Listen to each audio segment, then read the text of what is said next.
Jadi kalau titik limitnya adalah 1 gitu ya, kita menghitung pada saat X mendekati 1, maka yang kita ambil adalah nilai-nilainya yang lebih dari 1. Misalnya, mulai dari 5, 3, 2, setengah, 1/4, 1/100 gitu ya. Semakin lama semakin mendekati 1, tapi dari nilai-nilai yang lebih besar. Tuh. Nah, kalau yang limit kiri gimana? Kalau dari limit kiri berarti kita mendekatinya dari nilai-nilai yang lebih kecil dibandingkan dengan titik limitnya. Kembali lagi, jika kita punya X-nya mendekati 1, berarti kita mendekati misalnya dari -5, -2, 0, setengah, 3/4, 7/8, misalnya ya, 99/100, dan seterusnya. Gitu. Jadi mendekati 1, tapi dari nilai yang lebih kecil dari 1. Nah, jadi pernyataan yang kita punya di sini benar atau salah ya? Kita perhatikan bahwa, mungkin saya zoom ya.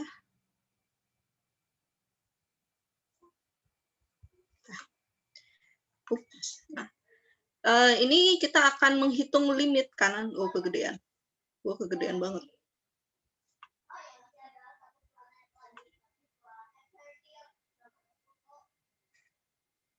Oke, segini cukup lah ya.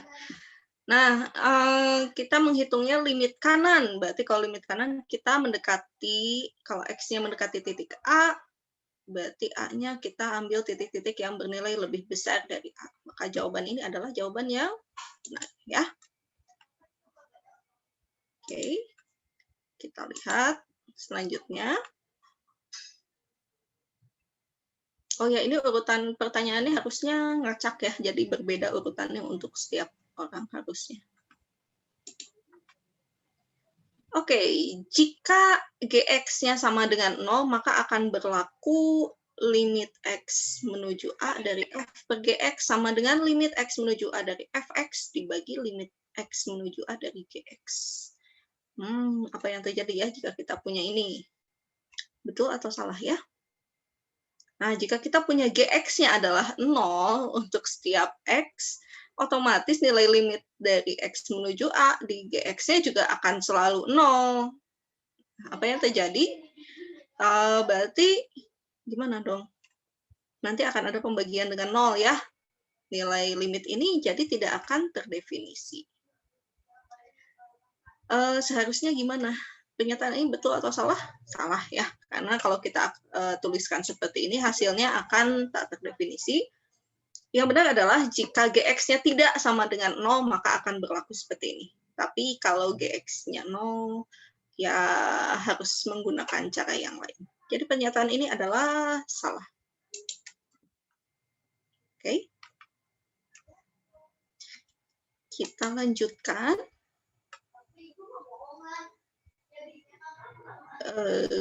Berikutnya, limit fungsi ini kalau dilihat dari limit satu arahnya, limit suatu fungsi dikatakan ada kalau limit kirinya itu harus sama dengan limit kanan. Gitu ya. Nah, kalau limit kiri sama dengan limit kanan, maka nilai limitnya adalah nilai limit kiri dan limit kanan tersebut. Jadi, kalau berbeda gimana? Ya, kalau berbeda berarti limit fungsinya tidak ada. Maka pernyataan ini gimana ya? Betul apa salah? Nilai limit fungsi dikatakan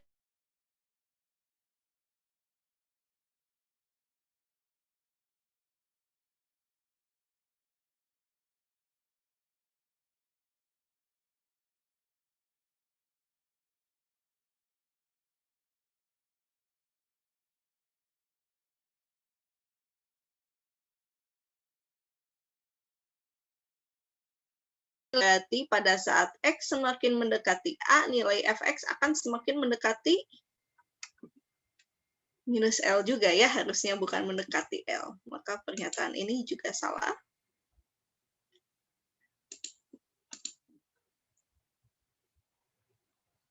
Oke. Berikutnya, nilai limit selalu dapat dihitung dengan cara mensubstitusikan titik limit ke dalam fungsinya. Oke, mungkin dari SMA juga sudah pernah mempelajari tentang yang namanya bentuk tak tentu pada limit ya. Bentuk tak tentu pada limit itu muncul pada saat kita mensubstitusikan secara langsung titik limit ke dalam fungsi yang ingin kita periksa limitnya berapa. Nah, kalau yang kita dapatkan bentuk tak tentu itu sudah merupakan nilai limitnya bukan? Bukan ya, tentu kita harus ngotak-ngatik dulu bentuk fungsinya supaya bentuk tak tentunya itu hilang dan berubah menjadi bentuk yang lebih tertentu gitu. Akibatnya ya ini tidak selalu bisa dihitung dengan cara substitusi ya, karena kembali ke bentuk tak tentu tadi. Jadi pernyataan ini adalah salah.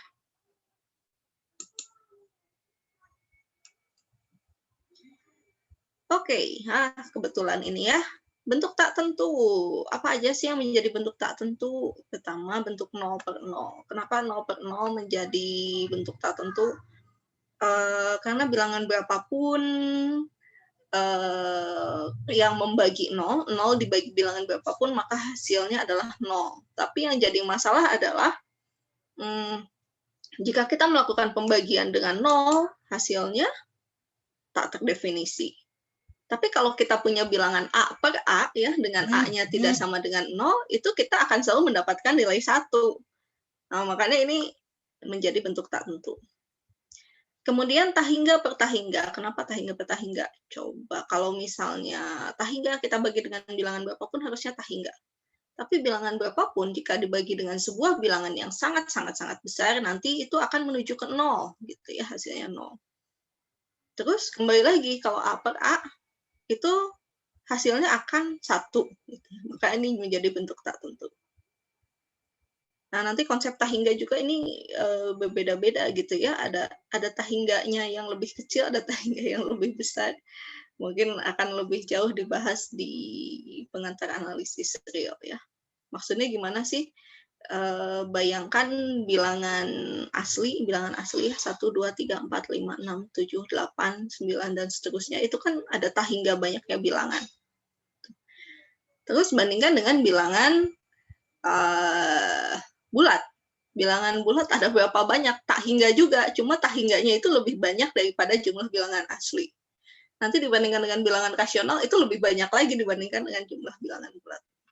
Jadi, tak hingga ini mungkin ada tak hingga yang lebih besar dari tak hingga yang lainnya. Yang lainnya, nah ini, tak hingga min tak hingga. Kenapa? Ya itu tadi yang saya sebutkan bahwa tahingganya ini ada yang lebih besar, ada yang lebih kecil, ini tahingga yang mana gitu ya. Ini menjadi bentuk yang tak tentu. Kemudian tahingga pangkat 0. Ada apa dengan tahingga pangkat 0? Bilangan berapapun dipangkatkan 0, kecuali 0. Misalnya 1 pangkat 0, 2 pangkat 0, min 100 pangkat 0, hasilnya adalah 1.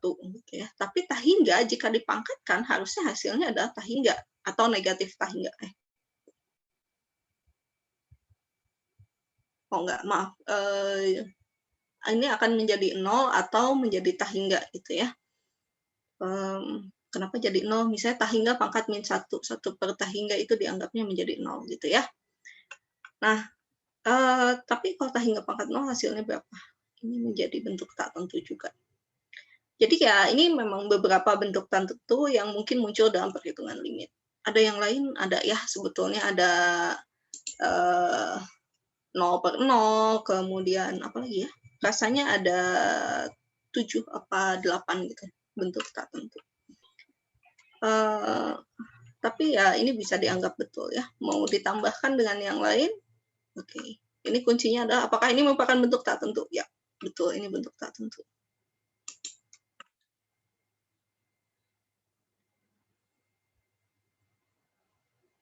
Oke, ini ada sifat dari limit.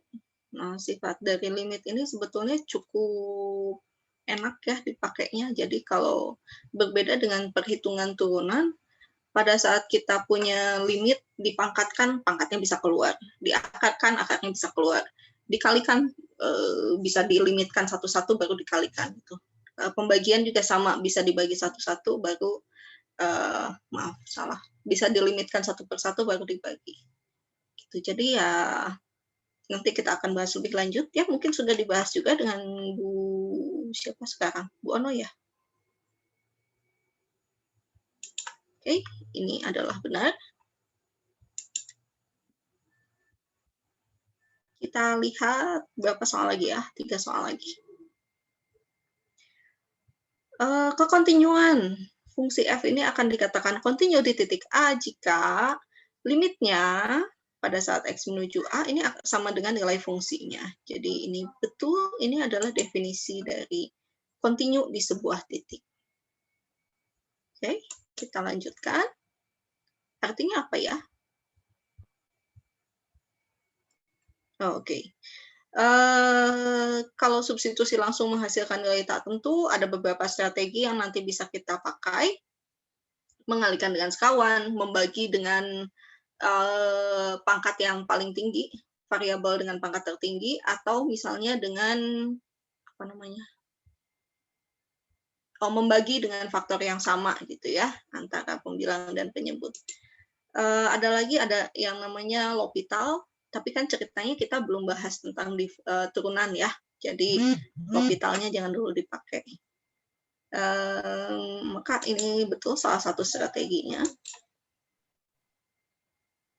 Soal terakhir, nah ini apa artinya continue? Tadi kita lihat yang nomor 8 ya. Nah, yang nomor 8, suatu fungsi dikatakan continue kalau limit x menuju A untuk fx sama dengan fa. Jadi artinya apa? Fungsinya harus terdefinisi di titik A, nilai limitnya juga harus ada di titik A, dan harus sama antara nilai limit dengan nilai fungsi. Maka untuk pertanyaan nomor 10 ini, maaf sebentar. Biasanya jam segini anak saya udah ditelepon. Wow, saya nggak bisa balik lagi. Bukan yang ini ya?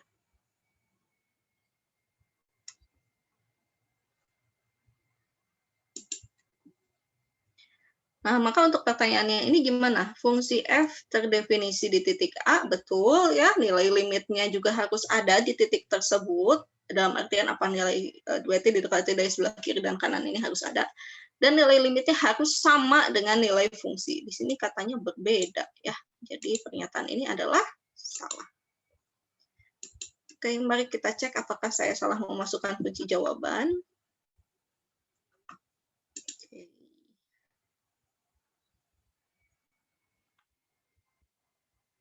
Ya, kayaknya betul semua ya. Kunci jawabannya. Kadang saya suka salah masukin kunci jawaban yang harusnya benar jadi salah dan seterusnya. Oke, gimana? Saya finish review dulu ya.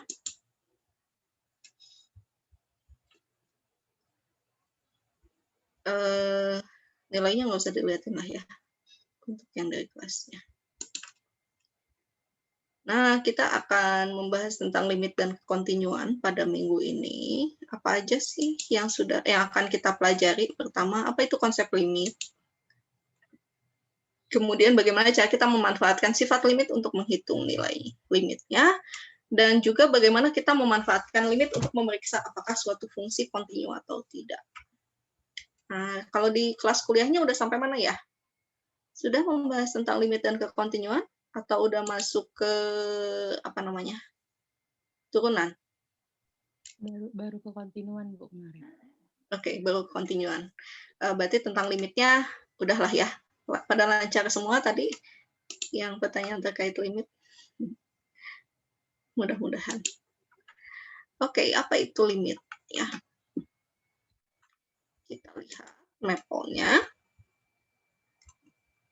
Oh, sebentar, kayaknya saya ganti hostnya dulu ya. Sebelum, karena saya Zoom-nya mau dipakai anak saya juga jam 9 nanti. Siapa? Ke Dinda.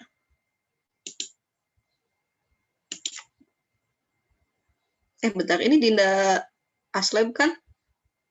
Iya, Bu. Oke, bisa ada Dinda juga yang jadi peserta. Ya, mari kita buka Maple-nya. Seperti biasa kita pilih New Worksheet. Nah, apa sih limit? Mari kita lihat di Tools, Tutors, dan sepertinya ada di Precalculus. Prekalkulus ini ada limitnya ya. Jadi ini masih belum kalkulus ya, tapi masih prekalkulus. Apa sih itu limit? Limit itu kalau kita menghitung limit suatu fungsi di titik tertentu gitu ya, kita mendekati sebuah fungsi ini dengan nilai-nilai yang ada di dekatnya. Apa sih artinya? Oh, mungkin saya buka ini juga ya. Saya mesti buka buat coret-coret.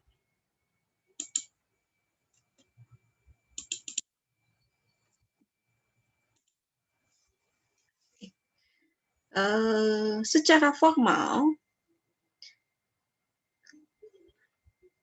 apa sih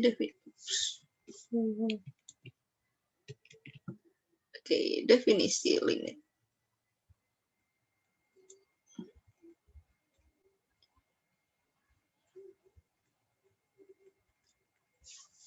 Secara formal kita katakan limit dari fungsi f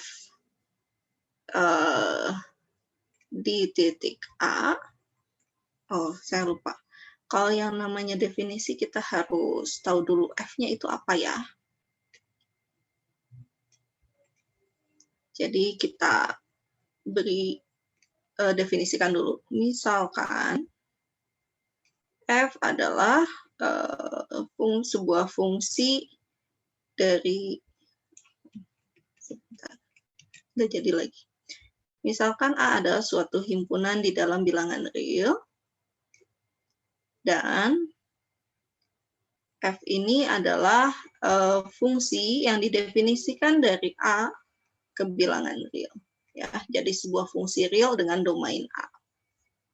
Oke, ini fungsi.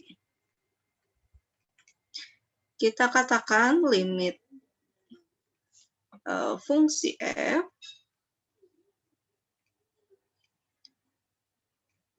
di titik A kecil di dalam domain A ini adalah L.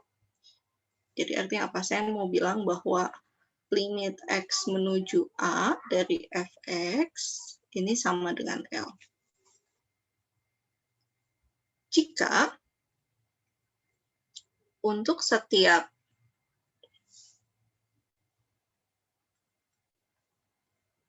kenapa ini?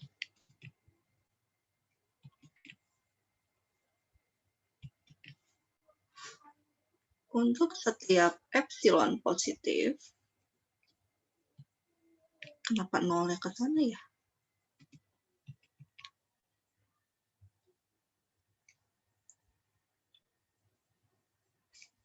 Oke.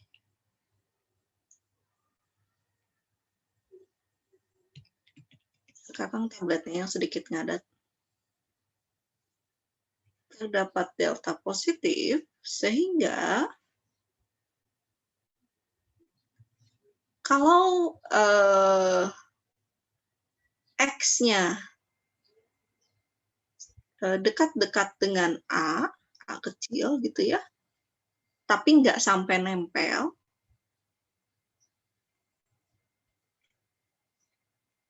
kurang dari delta, ini akan menyebabkan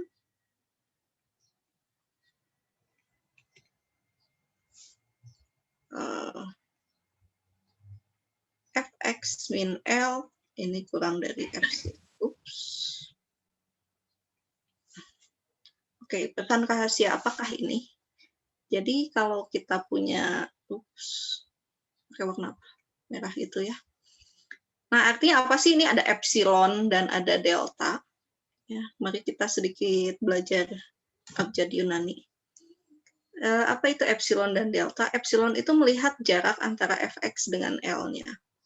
Dan delta ini menyatakan jarak antara X dengan A-nya. Berarti jika kita punya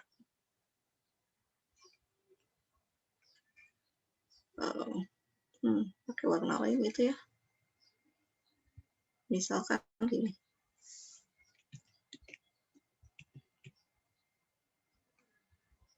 Kenapa ini ya? Nah, ini fx-nya. Titik A-nya yang mana ya? Saya pakai warnain deh. Misalkan ini titik A-nya. Nah, delta itu yang epsilon itu yang mana sih? Epsilon itu berarti kita ingin mendekati titik ini ya. Epsilon itu adalah nilai-nilai di sekitar ini. Jadi kalau ini adalah L, epsilon itu jarak dari sini ke sini. Nah, ini adalah epsilonnya. Deltanya yang mana? Jadi katanya kalau nilainya dekat-dekat sini,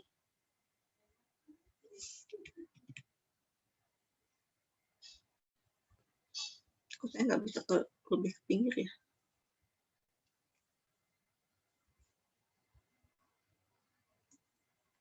Oke, tabletnya sedikit mogok. Maka akan ada delta di sini ya. Nah, ini deltanya. Di sini tuh deltanya.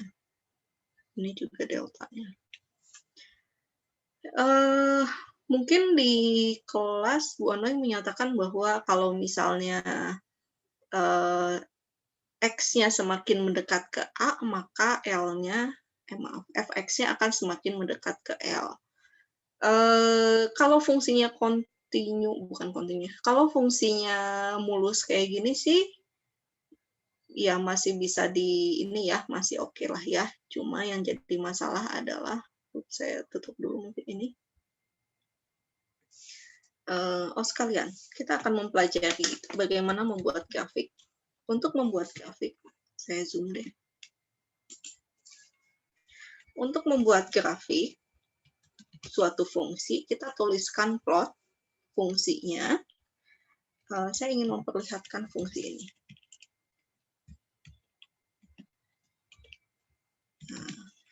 Ini fungsinya, berikan tanda koma, ingat jangan pakai spasi.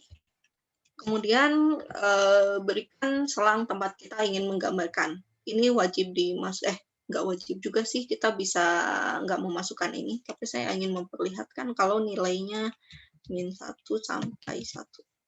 Jadi ini batas kiri, ya batas kirinya, kemudian berikan tanda titik 2, maksudnya ini untuk menyatakan dari mana sampai mana, ini batas kanannya. Kalau sudah, kita klik enter. Ibu maaf. Ya. Ini tuh lagi di Maple atau gimana ya? Saya screen-nya masih di yang coret-coret tadi. Baik, kita ganti ya.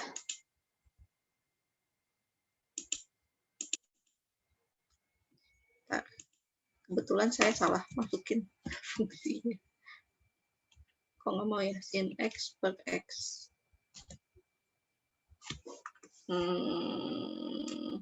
Atau terbalik. Harusnya X dibagi sin X.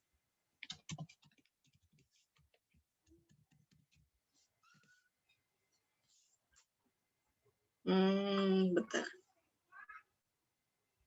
Kok saya lupa ya fungsinya apa?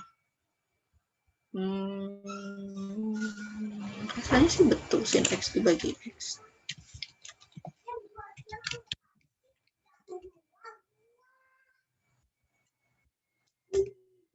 Error.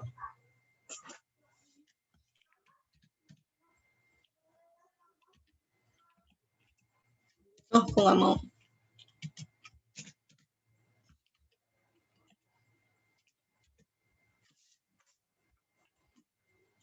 Apakah terlalu besar? Setengah.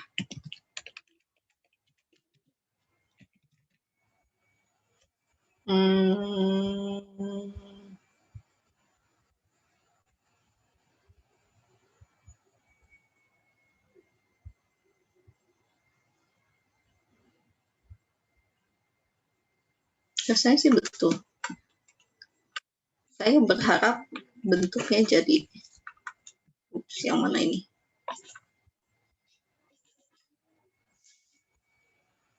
Sebetulnya saya mengharapkan sebuah grafik yang bentuknya seperti ini. Kayak gini.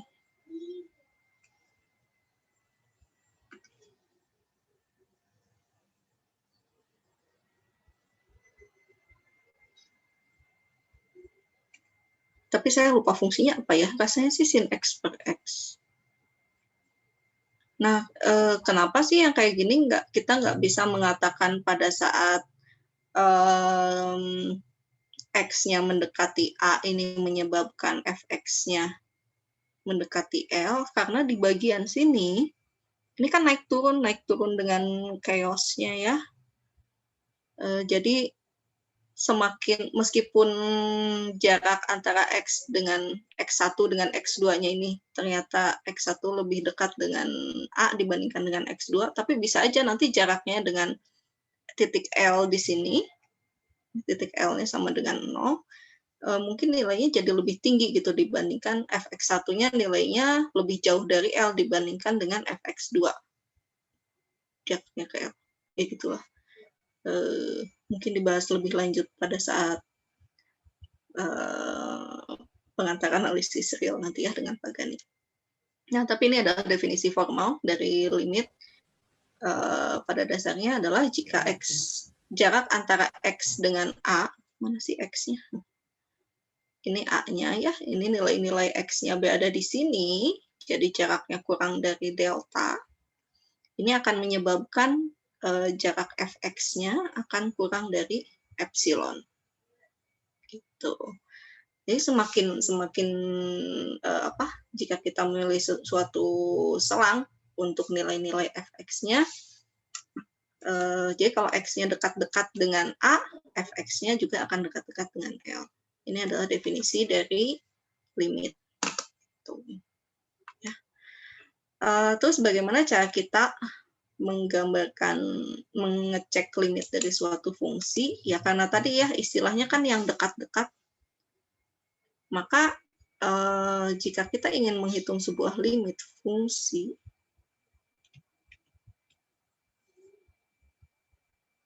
jika kita misalkan kita punya Fx, kita ingin menghitung limitnya.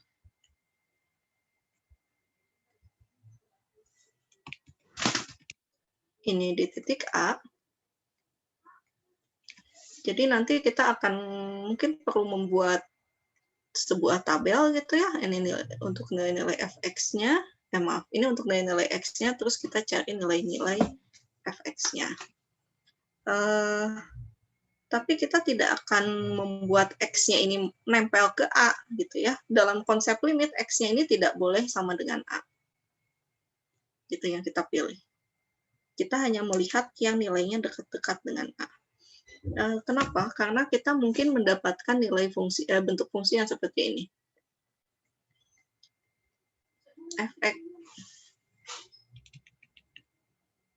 Fx sama dengan X kuadrat. Ini 0. Untuk X-nya tidak sama dengan 1. Dan 0 untuk X-nya sama dengan 1. Kok kayaknya bentuk fungsinya gimana ya? Berarti bentuk fungsinya akan seperti ini. Mestinya gimana sih? Kan pada saat 1 nilainya 1. Tapi di sini bolong. Terus pada saat 2 nilainya 4. 4-nya di mana? Di sinilah ya ceritanya.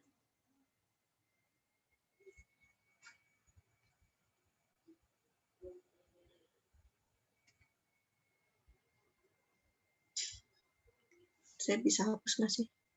Wah, dihapusnya jadi semua. Saya punya warna putih. Oh, ada.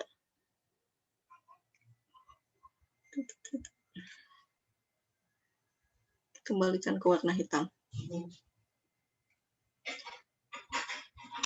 Nah, diisinya di mana? Diisinya di bawah sini. Nah, jika kita menghitung bentuk fungsi seperti ini, harusnya kan nilai limitnya itu sama dengan 1. Ya nggak sih? Oke, mari kita coba di sini ya. Kita perlu mendekati nilai 1-nya ini, baik dari sebelah kiri maupun sebelah kanan. Berarti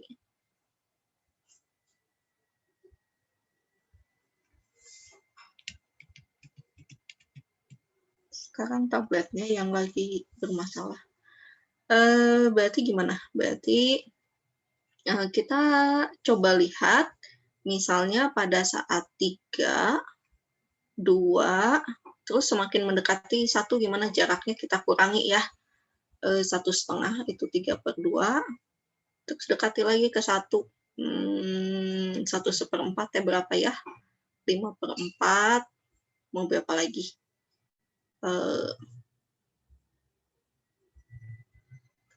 Kok saya nggak bisa menulis lebih ke bawah ya?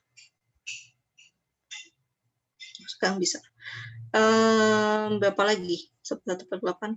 1/8 berarti 9/8. Yang ada ekstrim lah ya, misalnya 101/100. Gitu. Lalu kita hitung fx-nya. Oh ya, tentu kita perlu mendekati juga dari sebelah kirinya.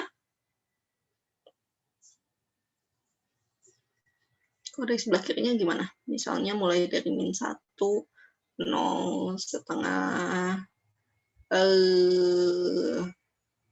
berapa? 3/4, 7/8, 99/100. Itu. Kalau dimasukkan 3, hasilnya berapa ya? 9. Terus ini 4, 9/4, berapa? 2,25. 25/16 nanti ya dan seterusnya lah ya. Mari kita manfaatkan Maple saja untuk menghitung nanti. Atau mau pakai kalkulator, yang lagi pegang kalkulator boleh membantu ya. Ini 1, 0, 1/4, 9/16. Apa ini? 9/64. Sekian. Nah, harusnya sih nanti semakin kita, maaf sebentar.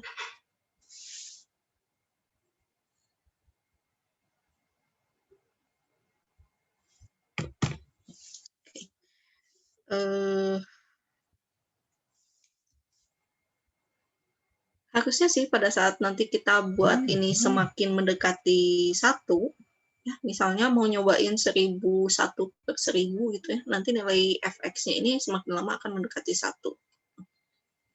Begitu juga kalau kita buat ini x-nya dari sebelah kiri semakin mendekati 1, misalnya mau nyobain 9999/100.000, 10.000, nanti ini nilainya juga akan mendekati 1. Gitu. Maka kita katakan bahwa nilai limit x menuju 1 dari f. Kursornya suka loncat-loncat sendiri ini. Limit x mendekati 1 dari fx, ini nilainya adalah 1. Meskipun kalau kita lihat f1-nya adalah 0. Gitu. Oke. Nah, cara ini bisa kita masukkan di Maple.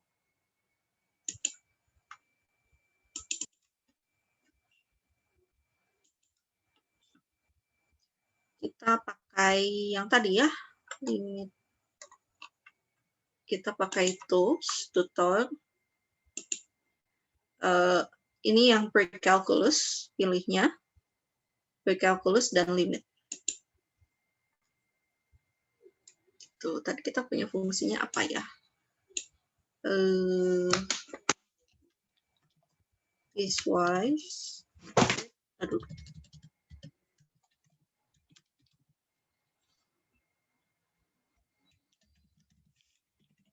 Kalau nggak salah seperti ini.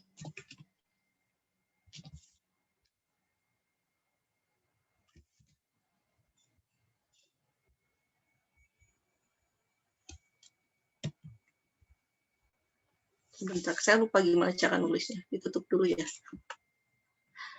Maaf. Oke, kita lihat ininya.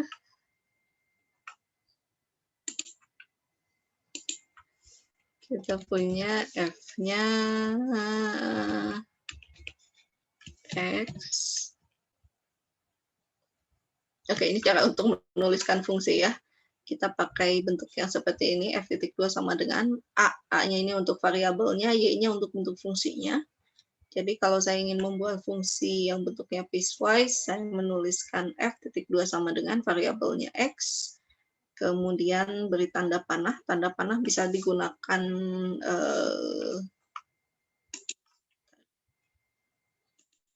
untuk tanda panah, kita bisa menggunakan tanda kurang terus tanda lebih besar. Gitu. Nanti dia otomatis akan berubah menjadi panah. Yang ini apa tadi? X kuadrat. Terus di sini X-nya tidak sama dengan A. Tanda tidak sama dengan gimana? Rasanya sih bisa boleh kayak gini. Ya. Oke, saya beritahu lagi tidak sama dengan. Oke, seperti ini. X tidak sama dengan 1, kemudian 0 jika X sama dengan 1. Oke, saya perlu ini buat mendefinisikan fungsi ini.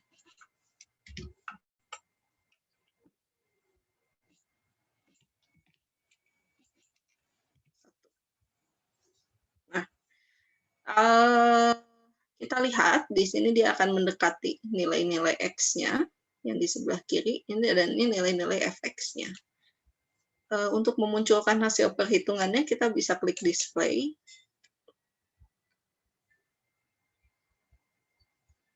Oke, maka kita akan dapatkan seperti ini. Mudah-mudahan cukup jelas ini dalam screen sharing-nya ya. Kita lihat nilai-nilai X-nya yang dipilih apa aja sih. Di sini sebenarnya ini istilah kerennya adalah tekaci. Tekaci kenapa? Mestinya tidak boleh kita menuliskan nilai X-nya pada saat tepat 1. Ini nggak boleh. Tuh. Kenapa?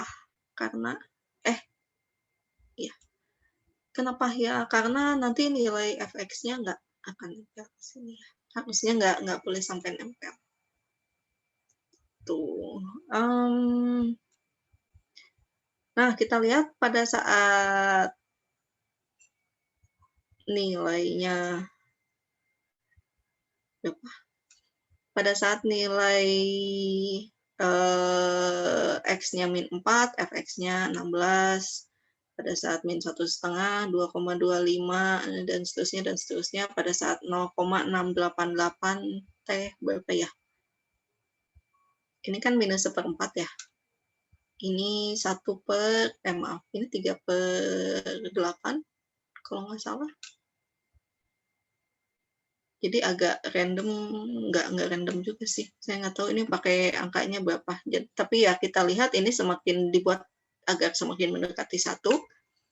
Ini juga dibuat agar semakin mendekati 1. Cuma ini dari sebelah kiri didekatinya dan ini dari sebelah kanan. Dan kalau kita lihat jarak antara nilai-nilai X-nya ini dari min 4 ke 1,5 dibandingkan dengan 1,5 ke minus 0,25, ini kan jaraknya lebih kecil. Semakin ke bawah sini semakin kecil jaraknya ya. Ini juga sama. Dari 6 ke 3,5 dibandingkan dengan jarak 3,5 ke 2,25, ini jaraknya semakin ke bawah ini akan semakin kecil.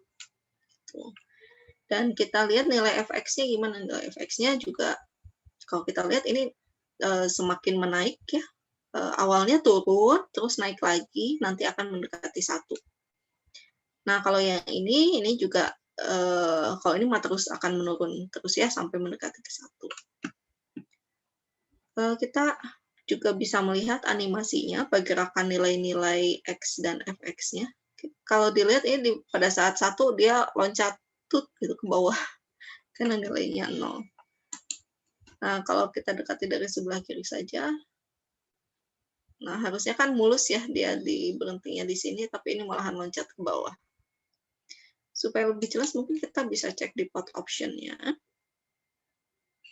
Kita dapat melihat, misalnya nggak pengen dari min 5 sampai 5 X-nya karena kegedean ya.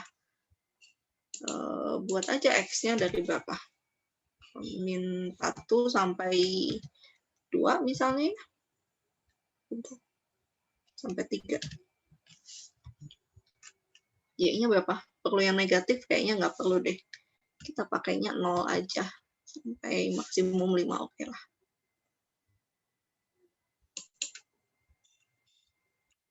Nah, hasilnya jadi kayak gini. Nah, lebih kelihatan ya loncatnya ya. Pada saat mendekati 1 terus tiba-tiba ke bawah gitu. Juga bisa kalau mau skalanya 1:1, kita bisa klik use constraint scaling. Jadi skala 1 di sumbu X dan skala 1 di sumbu Y-nya akan disamakan. Ini mau bentuk penggambaran sumbunya gimana, mau yang normal atau bentuk frame. Frame itu berarti nanti kita akan punya bentuknya kotak. Box ini biasanya akan terlihat kalau di bentuk 3 dimensi. Atau nggak mau dilihatin aksesnya bisa. Labels X dan Y tentu saja ya. Ini mau di otak-atik, misalnya pengen ganti nama, nggak mau X dan Y, tapi mau siapa? Siapa nama artis Korea yang lagi happening? Saya nggak hafal ya. Bebas. Ya udah. Mau ganti-ganti warna bisa ya. Misalnya fungsinya nggak pengen merah, titiknya nggak pengen biru, atau titik limitnya nggak pengen hijau. Titik limitnya yang mana coba? Ya, pilih ya. Bebas. Ini bisa buat ganti-ganti warna. Oke, nah bentuknya jadi seperti ini. Kita lihat di sini ada keterangannya juga bahwa fx-nya ini akan mendekati 1 pada saat x-nya mendekati 1 dari kiri. Karena saya pilih direction of limit-nya yang left ya. Kalau yang right gimana? Harus klik display dulu sama. Ini memperlihatkan yang dari sebelah kanan saja. Ini juga ada keterangannya bahwa fx-nya mendekati 1 pada saat x-nya mendekati 1 dari sebelah kiri. Maaf, dari sebelah kanan. Kalau kita lihat ini semakin turun nilainya mendekati ke 1. Tapi kurang dekat sih. Kalau kanan kiri gimana? Ya, nanti keterangannya seperti ini. Fx mendekati 1 pada saat x-nya mendekati 1. Meskipun pada saat di titik 1 nilainya 0. Ya, seperti itu ya. Jadi ini mempersimpel bagaimana cara kita menghitung apa yang sudah tadi dicoret-coret di whiteboard-nya. Oke, ini pakainya apa tadi?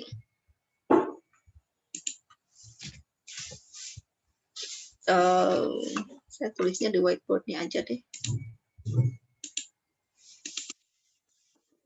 Ini pakai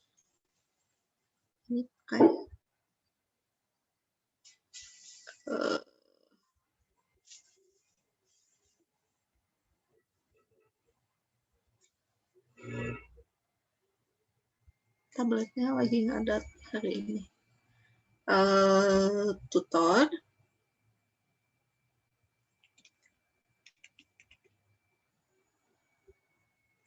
pre-calculus, terus limit ya. Gitu. Tapi ini masih yang pre-calculusnya ya, yang kalkulusnya gimana? Nah, kalau kita harus selalu melakukan hal-hal yang tadi, gitu, hal-hal yang tadi apa? Yang kita buat tabel-tabelnya dulu, terus kita hitung satu-satunya, itu kan satu-satu per satu nilai-nilai X-nya itu kan nggak praktis dan bikin capek. Maka kita dapat menggunakan sifat-sifat limit untuk menghitung nilai dari sebuah limit. Ada beberapa nilai limit yang bisa kita pakai. Sifat limit yang bisa kita pakai. Saya ganti lagi. Ada di modul ya, silahkan dibaca modulnya. Yang mana? Nah, sifat-sifat limit. Ada beberapa sifat limit yang bisa kita pakai. Pertama, tentu ini ada beberapa strategi ya yang bisa dimanfaatkan, apakah dengan substitusi langsung, apakah dengan faktorisasi, mengalihkan dengan bentuk sekawan, membagi dengan pangkat variabel tertinggi. Ini mungkin sudah banyak berlatih juga waktu SMA dulu. Nah, kita akan lihat beberapa sifat operasi limit. Pertama, aturan konstanta. Limit dari sebuah konstanta adalah konstanta itu sendiri. Itu karena ya kalau fungsinya konstan, mau didekati dari kanan dari kiri, tentu hasilnya yaitu itu juga. Gitu ya. Terus kalau misalnya fungsinya adalah X, gitu, fx sama dengan X, maka nanti X-nya tinggal kita substitusikan aja titik limitnya ke dalam situ. Ya, karena bentuk kurvanya kan mulus gitu ya, lurus. Ya ini tentunya dapat ditunjukkan menggunakan definisi limit, itu nanti kembali akan dibahas lebih lanjut pada saat pengantar analisis real 1. Selanjutnya aturan kali skalar. Jadi jika kita punya limit dari X menuju 9, 100, dari fungsinya 100X, berarti tinggal substitusi aja ya, kita kalikan. 100 dikalikan X, terus ada aturan penjumlahan, kita bisa hitung limitnya dulu satu per satu, baru dijumlahkan hasilnya, pengurangan juga sama, perkalian juga sama, kita dapat hitung satu per satu, limitnya baru dikalikan, aturan pembagian ini ketinggalan sesuatu, saya nggak bisa coret-coret di sini, bisa nggak ya?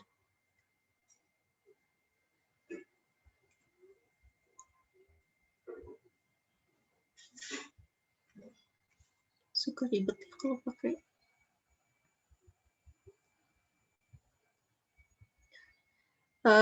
Ini aturan pembagian harusnya ada keterangan bahwa G-nya, Gx-nya tidak sama dengan 0. Oke. Tolong ditambahkan ya. Gx-nya tidak boleh sama dengan 0. Kemudian aturan pangkat, ini pangkatnya boleh keluar. Jadi kita hitung limit fungsinya dulu, baru dipangkatkan. Kemudian aturan akar, ini ada syaratnya juga, asalkan limitnya positif pada saat n-nya genap. Nah, kalau ada yang bentuk tak tentu, khususnya 0 per 0, kita dapat pakai aturan L'Hopital. Aturan L'Hopital itu apa? Yang kita pakai turunan, ya, turunan fungsinya. Tapi ini harus bentuknya adalah bentuk tak tentu. Kalau pada saat kita substitusikan ternyata ada nilainya, terus kita maksa pakai L'Hopital, ya hasilnya jadi salah. Tuh. Sifat-sifat limit ini kita bisa hitung, kita bisa manfaatkan di Maple kalau kita ngitungnya pakai limit tutor. Jadi kita pengen tahu bagaimana proses menghitung limitnya.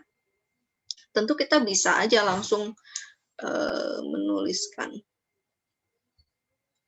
Saya mencet apa ya?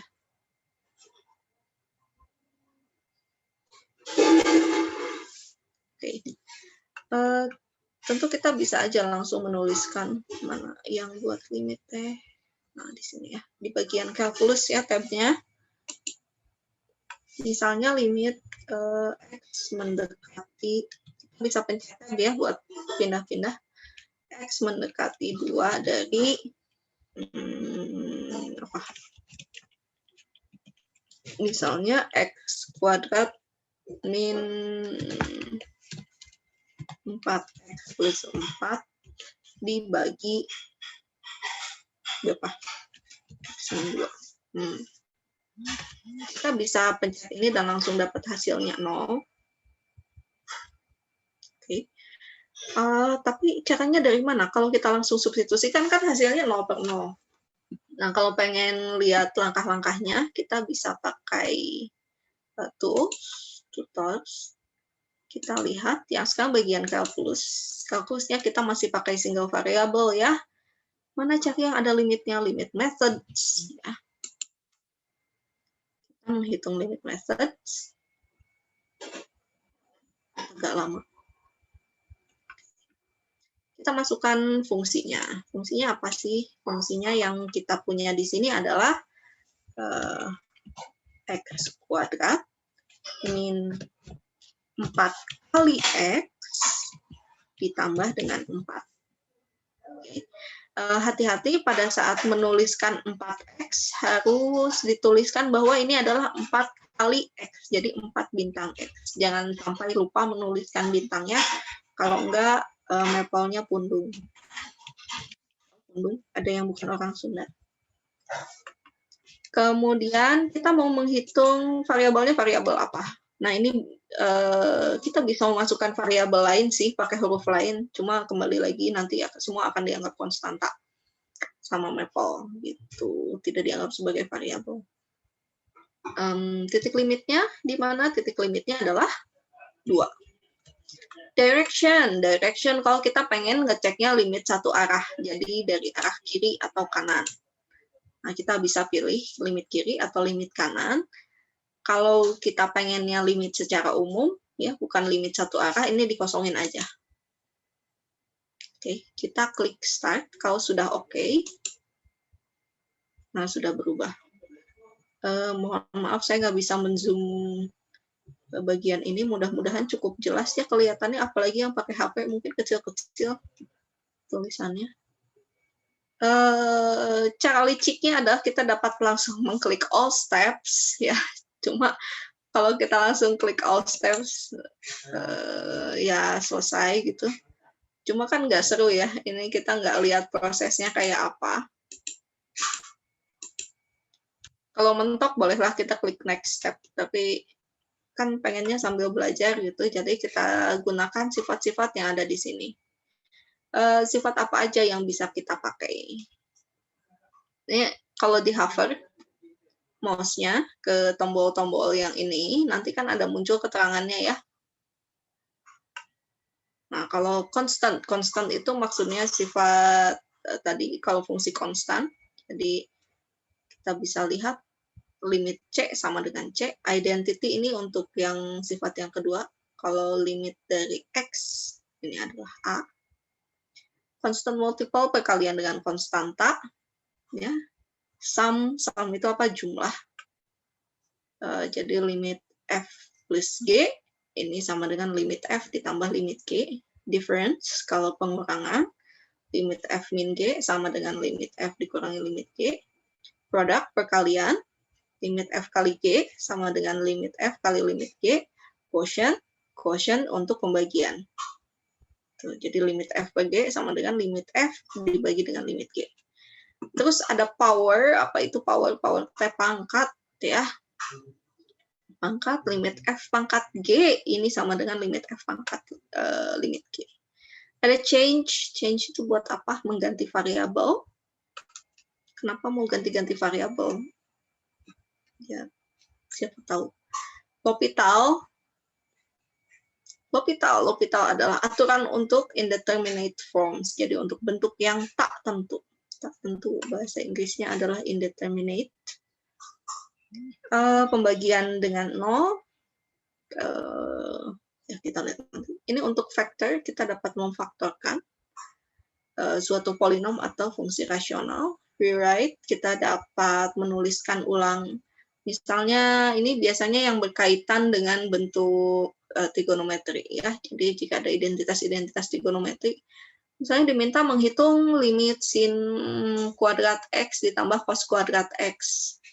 Ya itu makan nggak usah mikir juga pasti hasilnya 1 gitu ya, karena itu identitas trigonometri. Nah, daripada ribet-ribet menggunakan langkah-langkah lain, kita dapat langsung klik rewrite dan menuliskan ulang sin kuadrat X ditambah cos kuadrat X itu sama dengan 1. Kemudian eksponensial, ini kalau kita mendapatkan bentuk eksponen, pangkat sesuatu. Natural logarithm, kalau logaritma natural, bentuk ln. Ini kalau mengandung bentuk trigonometri. Ini pilihannya ada di sini ya, sinus, kosinus, tangen, kosekan, sekan, dan kotangen. Ini ada hyperbolik. Ini untuk sin hiperbolik, cos hiperbolik, dan lain-lain. Arcus trigonometri, inverse trigonometri ya. Jadi inverse sinus, inverse kosinus, inverse tangen, dan lain-lain. Tapi dituliskannya pakai arc. Dan arc hiperbolik. Gitu. Nah, apa yang harus kita lakukan pada langkah ini? Kalau kita lihat, boleh nggak sih kita pakai quotient? Boleh aja kita coba ya, karena ini kan ada bentuk pembagian. Nggak boleh kata Maple-nya. Cannot apply the quotient rule. Kenapa? Karena ini pembagiannya adalah 0. Limit X menuju 2 dari X min 2 adalah 0. Jadi nggak boleh ini dilakukan pakai quotient. Gitu. Dan diberikan hint, katanya apakah ada cara untuk menyederhanakan fungsi rasional ini? Kita dapat menggunakan vektor ya. Ini jadi langsung membagi dengan faktor yang sama bagian atas dan bawah. Gitu. Cukup simpel, dia langsung berubah menjadi X min 2. Faktornya berapa? Silahkan cari sendiri ya bagian ininya. Lalu kalau kita punya seperti ini, kita akan punya bentuk difference ya. Karena ada bentuk pengurangan, Lalu yang ini adalah bentuk identity, dan yang ini adalah bentuk constant. Jadi hasilnya didapatlah 0. Kalau kita klik close, dia akan keluar hasilnya beserta langkah-langkah yang digunakan. Gitu. Oke, sampai sini. Nah, selanjutnya gimana? Oke, ini untuk limit ya. Jadi silakan menggunakan sifat-sifat limit menggunakan apa tadi? Tools, tutors, calculus single variable, dan limit methods. Jadi ini untuk melihat langkah-langkah perhitungan limitnya seperti apa. Oke. Selanjutnya gimana? Nah, kalau kita sudah mengetahui tentang limit, kita bisa mengecek kekontinuan dari sebuah fungsi. Saya share ke tempat lain ya.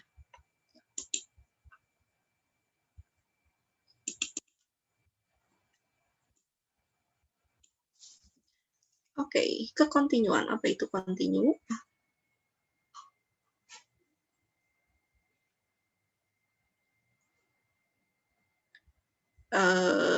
Kita akan menyatakan fx ini kontinu di A.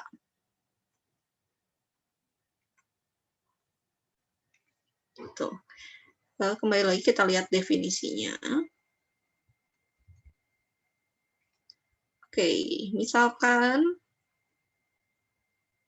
A ini adalah sebuah selang di bilangan real, dan f-nya ini adalah fungsi dengan domain A dan bernilai real. Tuh. Fungsi f dikatakan kontinu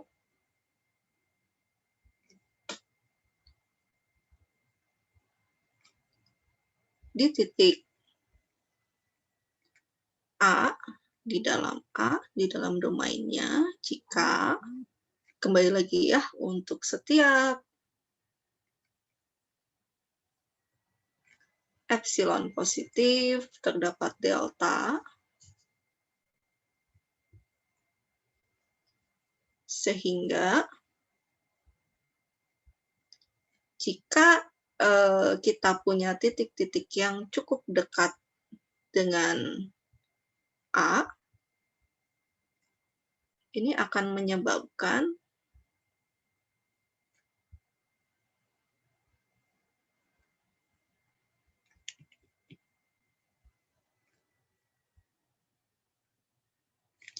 nilai-nilai fx-nya ini dekat-dekat dengan f.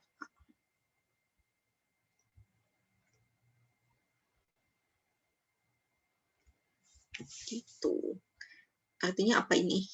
Artinya adalah secara simpel, dengan kata lain,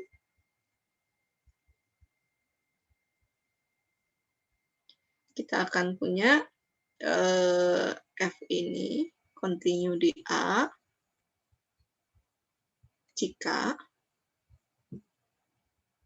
limit x menuju A dari fx ini sama dengan fa. Gitu.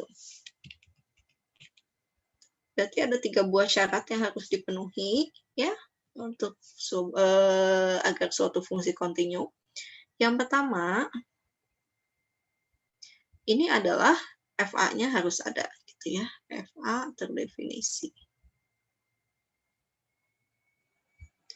Terus yang kedua apa? Nilai limitnya ada.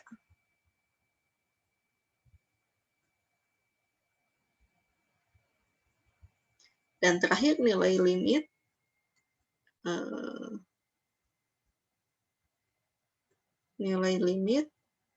ini sama dengan nilai fungsi. Gitu. Jadi jika salah satu saja tidak terpenuhi, ini dikatakan tidak kontinu fungsinya. Ya. Nanti di pengantar analisis akan ada yang lebih lucu lagi gitu ya, melihat ada yang namanya titik yang terisolasi. Titik terisolasi itu selalu kontinu. Jadi yang namanya fungsi kontinu itu gimana? Pada dasarnya kalau kita punya fungsi kontinu adalah fungsi yang kurvanya mulus gitu ya. Nah, gitu. Ini kita katakan kontinu. Yang nggak kontinunya gimana? Ya ada beberapa kemungkinan. Pertama, mungkin seperti ini.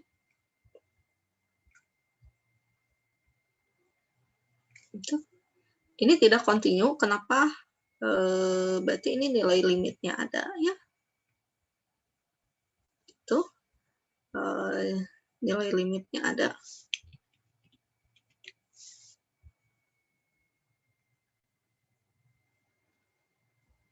Tapi ini bolong, maka tapi FA-nya tidak ada.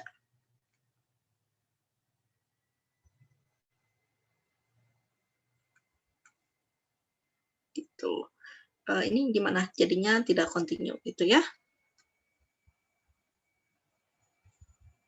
Terus gimana lagi yang mungkin ini? Oke. Yang tidak kontinu lagi mungkin yang seperti ini. Wah, jelas banget ya. Ini mah kalau dari gambarnya juga udah pasti nggak kontinu, terputus gitu. Nah, ini gimana? Jadi ini nilai fungsinya ada. Ini FA-nya ada. Tapi kan limit kiri dengan limit kanannya berbeda. Ya enggak?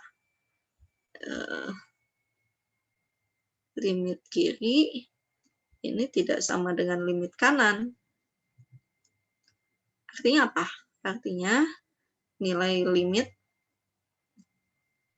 di titik A-nya nggak ada.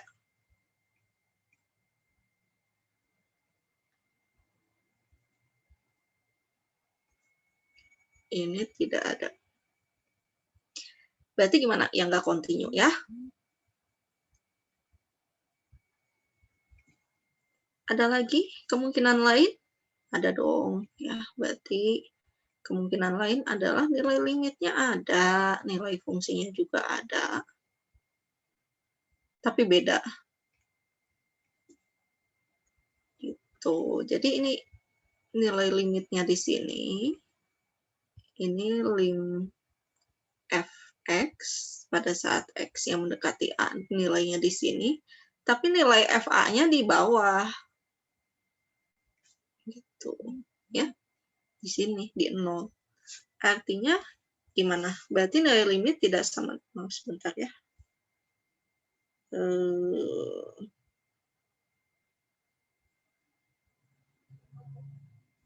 Oke. Anak saya sudah disuruh masuk Zoom.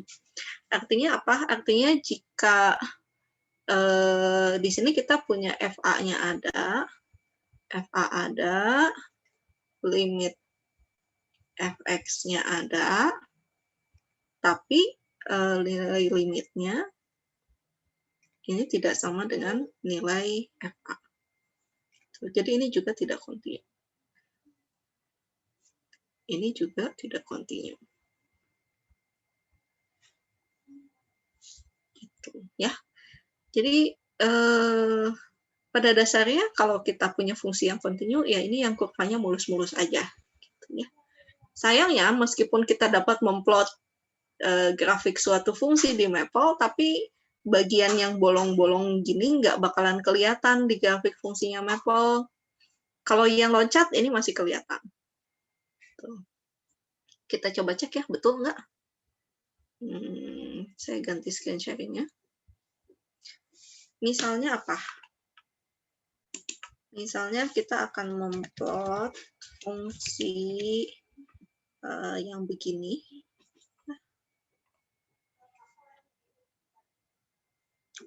Fungsinya apa ya? Misalnya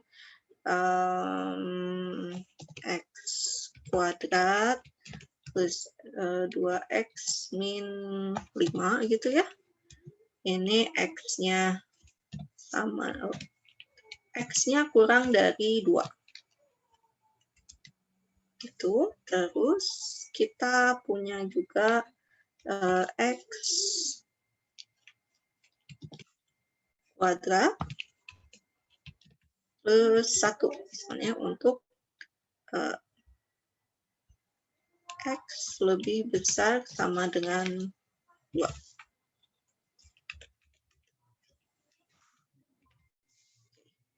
Nah, kelihatan nggak? Ada patah ya di sini. Cuma kalau dibuat range-nya min 10 sampai 10 kurang kelihatan. Mari kita spesifikkan. X-nya kita buat aja dari berapa? 0 sampai 5 misalnya ya. Nah, ini lebih kelihatan nih loncatnya di sini. Tapi nggak bisa kayak yang tadi saya gambarkan bahwa bolongnya teh di sebelah mana, di titik yang bawah apa di titik yang atas. Mau lebih jelas lagi, mungkin kita buat dari berapa? 1 sampai 3 gitu ya. Nah, ini lebih menzoom lagi. Tuh. Padahal harusnya yang bolongnya di mana sih? Yang bolongnya itu di sini. Bolongnya di titik yang bawah, yang ada isinya yang di titik atas. Tuh. Ya, tapi kelihatan bahwa ini nggak kontinu karena seperti ini. Oke. Contoh lain yang ada, yang kalau ini yang loncat ya fungsinya. Kalau yang cuma bolong gimana? Oke, kita lihat lagi, kita plot. Kita pakai yang piecewise. Biasanya yang bolong-bolong gini yang memang bentuknya piecewise seperti ini ya. Misalnya min X pangkat 3 plus 4. Untuk X-nya tidak sama dengan berapa? 1, 0. Terus ini dikasih nilainya berapa? X aja lah. Untuk X-nya sama dengan 0. Nah, nggak kelihatan kan ya? Bolongnya di mana? Harusnya sih bolong di titik X sama dengan 0. Mau kita zoom gitu?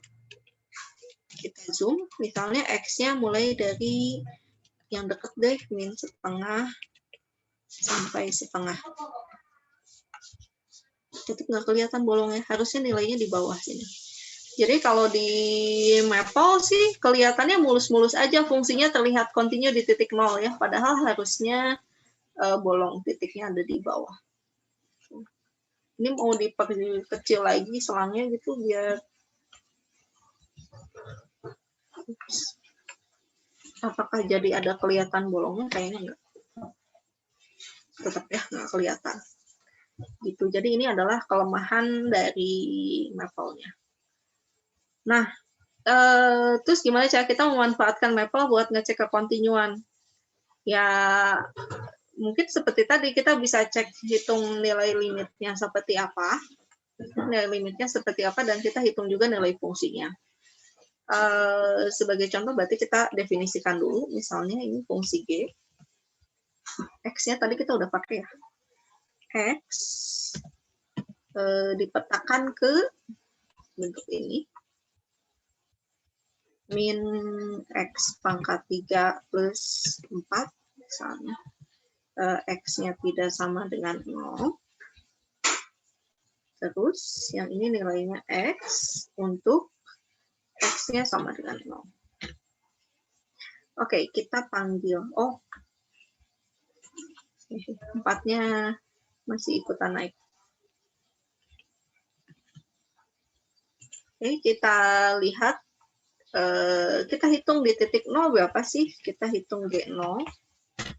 Nilainya 0, tapi kalau kita hitung limit X menuju 0 dari G, X,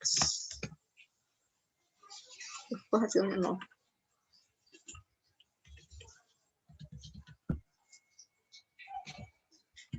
Gak mau dia.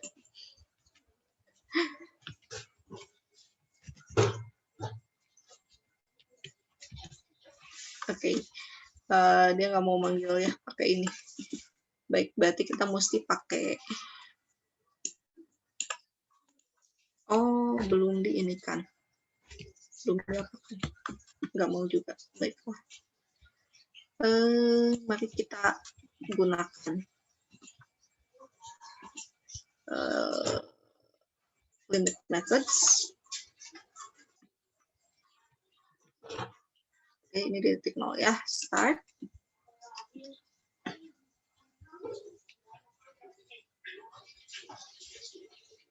Masih initializing-nya agak lama ya.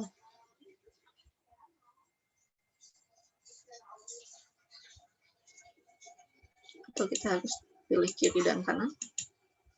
Kayaknya dia sedikit mogok.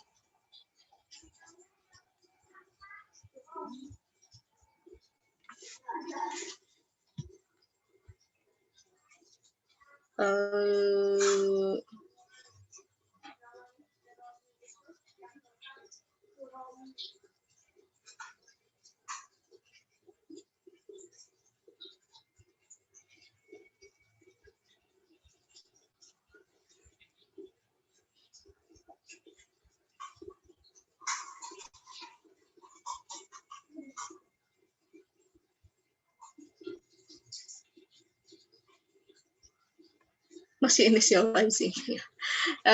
Tapi pada dasarnya adalah oke, grup ini anak saya udah manggil-manggil juga. Pada dasarnya adalah kita bisa coba hitung fungsinya. Harusnya kalau kita masukkan nilainya berapa ya? Nilainya 4 kan? Nilai limitnya. Tapi kayaknya ini memang laptop saya yang sudah lemot. Masih nggak mau ya? Baiklah.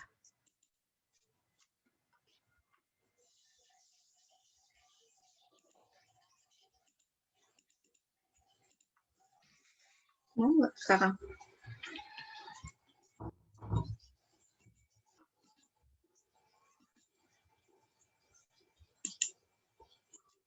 Oh, nggak mau dia kalau piecewise kayak gini ya. Ya, jadi ada keterbatasan dari ininya juga. Atau kita bisa menuliskan H.2 sama dengan. Oke, kalau gini mau nggak ya?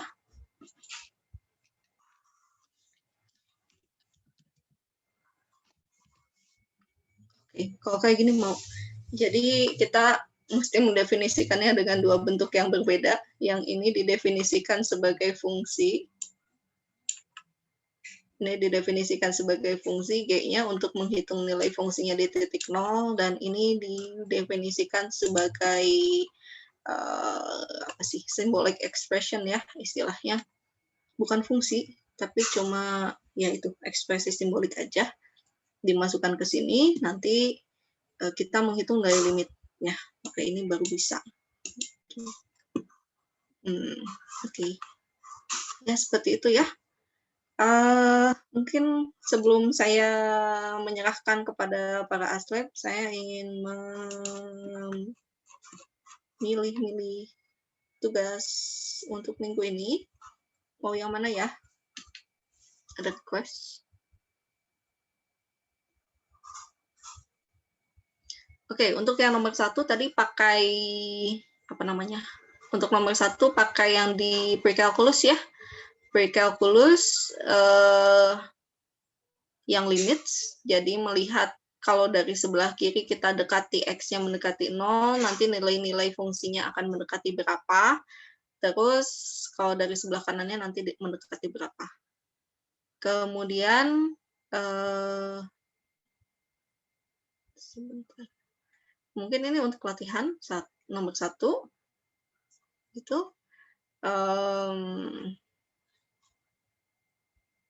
kita akan lihat yang mana lagi ya. Ini mungkin 2,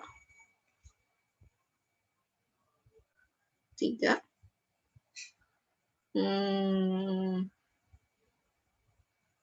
Satu lagi yang mana?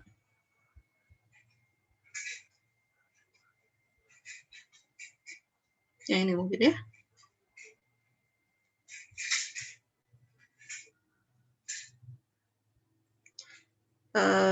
Kemudian satu lagi yang cek kekontinuannya untuk yang ini. Ya. Kemudian untuk saya nggak bisa ganti warnanya ya. Untuk yang tugas video, silahkan mencoba mengecek kekontinuan fungsi yang nomor nomor berapa ya? Maunya nomor berapa? Yang D aja ya, 2D. Jadi apa aja nih? Oke, saya tuliskan di ininya ya. Saya tuliskan di whiteboard.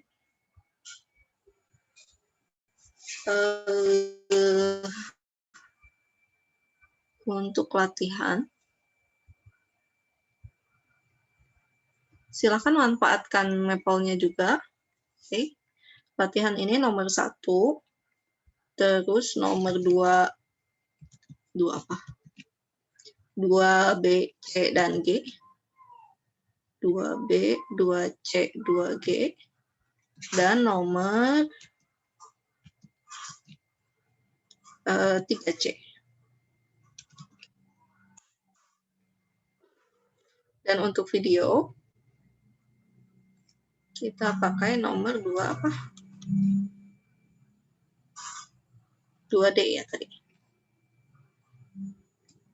Gitu. Oke, sampai sini ada yang mau ditanyakan? Untuk para aslep mungkin bisa dibuat kurikulumnya ya. Nanti silahkan bergabung dengan aslepnya masing-masing.